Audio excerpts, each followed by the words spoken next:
écoutez bien maintenant, voici un cas d'école. Un cas d'école dans la bataille de l'information, entre guillemets, ou plus exactement, de la propagande. Cette information, entre guillemets, elle est sûrement arrivée à vos oreilles.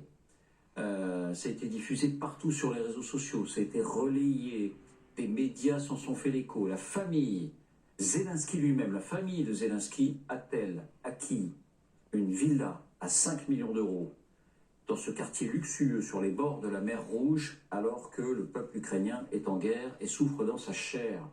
A-t-elle acquis cette villa de 5 millions d'euros grâce en particulier à l'aide occidentale, grâce à l'argent de la France et de l'Europe, grâce à notre argent? Cette information, vous l'avez sans doute lue et entendue depuis 72 ou 72 heures ou 3 ou 4 jours, disons, parce qu'elle circule énormément. 2 personnes m'en ont parlé. Est-il vrai? Et pourquoi ne parlez-vous pas de la villa qu'a acquis alors on a regardé tout simplement. Elle est à côté de la vôtre, c'est ça?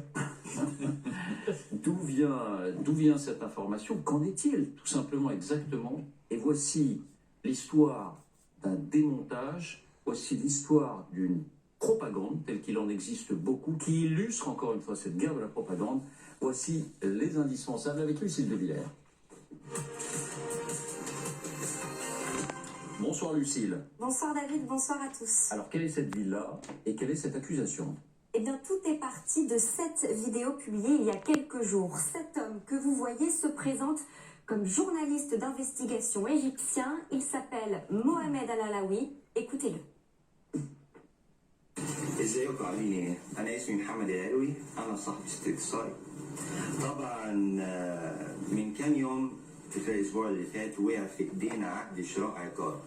طبعا يعني اكيد بتقول دلوقتي ايه الجديد او ايه الغير عادي كده. صاحبة العقار نفسه اسمها معايا في العقد اولجا يانشكو. طبعا هتقولوا لي مين دي؟ دي حماة رئيس اوكرانيا. ايوه حماة رئيس اوكرانيا اللي هو مين؟ زيلينسكي. فلاديمير زيلينسكي ده رئيس اوكرانيا. طبعا اشتريتها فين؟ اشتريتها عندنا في مصر، اشتريتها في الجونة ب5 مليون دولار. الكلام ده العقد ده اتوثق بتاريخ 16 مايو 2023. Vous avez bien entendu une villa en Égypte qui appartiendrait à la famille de Volodymyr Zelensky, acquise via la mère de sa femme donc, alors que des sacrifices sont demandés tous les jours au peuple ukrainien. Cette villa, la voici, une grande demeure aux murs blancs, entourée de palmiers, piscine avec vue sur la mer Rouge. La vue est censée être idyllique dans le luxueux quartier d'El Gouna. C'est la station balnéaire la plus chère d'Égypte, surnommée le quartier des millionnaires. C'est même une destination prisée des touristes venus du Moyen-Orient. Le désert, les palmiers, les villas, les piscines, même les stars d'Hollywood y ont érigé demeure.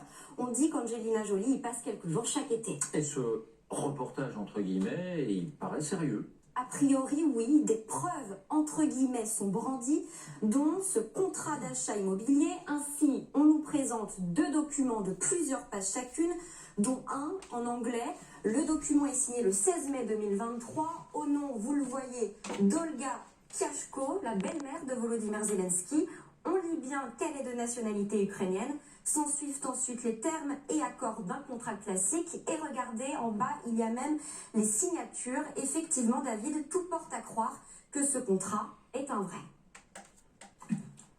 Et l'information va faire le tour du monde. Oui, jusqu'en France. On peut dire que cette information a été vue des millions de fois. Ce genre de message est partagé en masse par des comptes anonymes et des comptes pro-russes, ainsi que par des personnalités plus connues, dont l'ancien candidat à la présidentielle François Asselineau. Il n'a pas manqué d'en faire l'écho. Résultat, ce tweet a été visionné 700 000 fois en 3 jours. On voit effectivement des centaines de tweets les uns à la suite des autres, reprenant à chaque fois les mêmes messages et les mêmes mots-clés. Et vous avez regardé l'affaire de près, Lucille, d'autres confrères l'ont fait, et tout est bidon.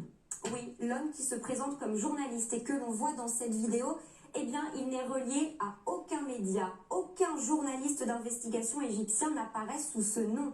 Sa chaîne YouTube n'était pas active depuis des mois et on ne trouve que sa vidéo sur cette chaîne. Elle a d'ailleurs été fermée il y a quelques heures par l'administration de YouTube. C'est bien le symbole qu'il y avait un souci. Concernant le contrat qui nous est présenté, le contrat de vente, tout indique que c'est un faux. Il n'y a même pas le nom de l'agence immobilière. Le média 20 minutes affirme qu'il ne s'agit plus d'une copie d'un exemple de contrat trouvable sur n'importe quel site d'agence égyptienne et qui a été ensuite complété à la va-vite. Et puis enfin, le média Kero 24 dit avoir obtenu le démenti de l'ambassade d'Ukraine en Égypte qui affirme que la propagande russe veut semer le doute sur le président. Cette information s'inscrit dans le cadre d'une guerre psychologique contre l'Ukraine. Bon, l'ambassade ukrainienne en Égypte, là, évidemment, on imagine bien qu'elle va démentir. Mais enfin, effectivement, tout est faux. Merci Lucille, la morale de l'histoire.